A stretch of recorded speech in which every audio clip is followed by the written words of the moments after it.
చంద్రబాబు ఇచ్చిన స్క్రిప్టే ప్రశాంత్ కిషోర్ చదువుతున్నాడని మండిపడ్డారు వైఎస్ఆర్సీపీ నేతలు. ఎంతమంది పీకేలు వచ్చినా జగన్ గెలుపును ఆపలేరన్నారు.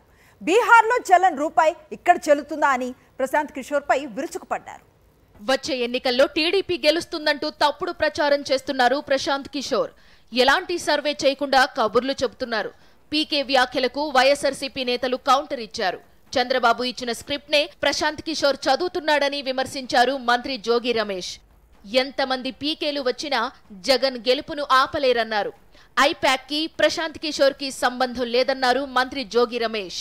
ప్రశాంత్ కిషోర్ పీకే ఒక పీకే అయిపోయాడు, రెండో పీకే. అసలు ప్రశాంత్ కిషోరు ఒక పార్టీ పెట్టాడు. బీహార్లోనే పీకలేనోడు ఇక్కడేం పీకుతాడు? అసలు ఇతర సర్వే టీములు ఎక్కడ ఉన్నాయి? ఇడికి సర్వే ఉందా ఆంధ్రప్రదేశ్లో చేయటానికి? ఏదో 4 మాటలు చంద్రబాబు నాయుడు రాసిస్తే వాగాడు, వెళ్ళిపోతాడు. ప్రశాంత్ కిషోర్ ఒక చిల్లర మనిషి అని మండిపడ్డారు మాజీ మంత్రి కొడాలి నాని. బీహార్లో పార్టీ పెట్టి డిజాస్టర్ అయ్యారని ఆరోపించారు. ఇప్పుడు బాబు దగ్గర డబ్బులు తీసుకుని జ్యోతిష్యం మొదలు పెట్టారన్నారు కొడాలి నాని. తెలుగుదేశం పార్టీ గెలుస్తుందని చెప్పి జ్యోతిష్కం చెప్పాడు. ముందు జగన్మోహన్ రెడ్డి గారికి కంగ్రాచులేషన్స్ చెబుతున్నాం.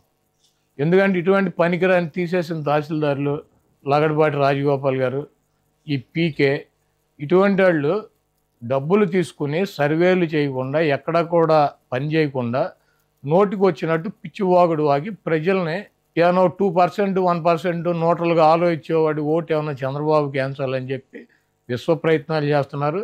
ఇటువంటి పనికిరానటువంటి వ్యక్తులు చెప్పేటువంటి మాటలను ఈ రాష్ట్ర ప్రజలు పట్టించుకోరు.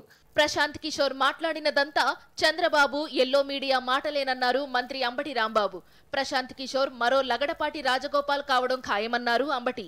ఖచ్చితంగా చంద్రబాబు నాయుడు గారి భాష, ఖచ్చితంగా TV5 భాష, ఖచ్చితంగా ఈటీవీ భాష, ఖచ్చితంగా ABN భాష, అదే భాష మాట్లాడాడు ఇవాళ ప్రశాంత్ కిషోర్ పీకే. ఇంతకుముందు కూడా ఒక వ్యక్తిని ఇలాగే సర్వనాశనం చేశాడు చంద్రబాబు నాయుడు గారు. ఆయనే లగడపాటి రాజగోపాల్. ఈ దెబ్బతో ఇతను కూడా లగడపాటి రాజగోపాల్ లాగా సన్యాసం తీసుకోవలసిందే. ఈ రాష్ట్రంలో మళ్ళా తిరిగి జగన్మోహన్ రెడ్డి గారు పోయినసారి కన్నా థంపింగ్ మెజారిటీతో ప్రతి నియోజకవర్గంలోనూ గెలిచి ముఖ్యమంత్రి కాబోతున్నాడు. పీకే పార్టీ బీహార్లో దిక్కు మొక్కు లేకుండా చిత్తుగా ఓడిపోనున్న తరహాలోనే చంద్రబాబు, పవన్ కళ్యాణ్ ఓటమికి సిద్ధంగా ఉన్నారని మంత్రి గుడివాడ అమర్నాథ్ స్పష్టం చేశారు. బీహార్లో చెల్లని రూపాయి ఇక్కడ చెల్లుతుందా అని పీకేపై విరుచుకుపడ్డారు. ఇంట గెలవని వాడి మాటలను ఏపీ ప్రజలు నమ్మరని చెప్పారు మంత్రి అమర్నాథ్. ఒక పీకే సరిపోలేదని ఇంకో పీకేని తోడు తెచ్చుకున్నాడు. పీకే1, పీకే2. ఇంట గెలవని నువ్వు ఇప్పుడు రచ్చగలుద్దాం అనేటువంటి ప్రయత్నం చేస్తున్నటువంటి ఈయన ఈరోజు వచ్చి ఆంధ్రప్రదేశ్ రాష్ట్ర ప్రజల తాలూకా మైండ్ సెట్ని తాను ఇచ్చేటువంటి స్టేట్మెంట్తో మార్చాలనేటువంటి ప్రయత్నం కనబడతా ఉంది. అది జరగని పని. బీహార్లో ప్రశాంత్ కిషోర్ రాజకీయ పార్టీకి ఏదైతే పరిస్థితి ఉందో ఈరోజు ఆంధ్రప్రదేశ్లో చంద్రబాబు నాయుడు గారు కూడా అదే పరిస్థితి ఉంది.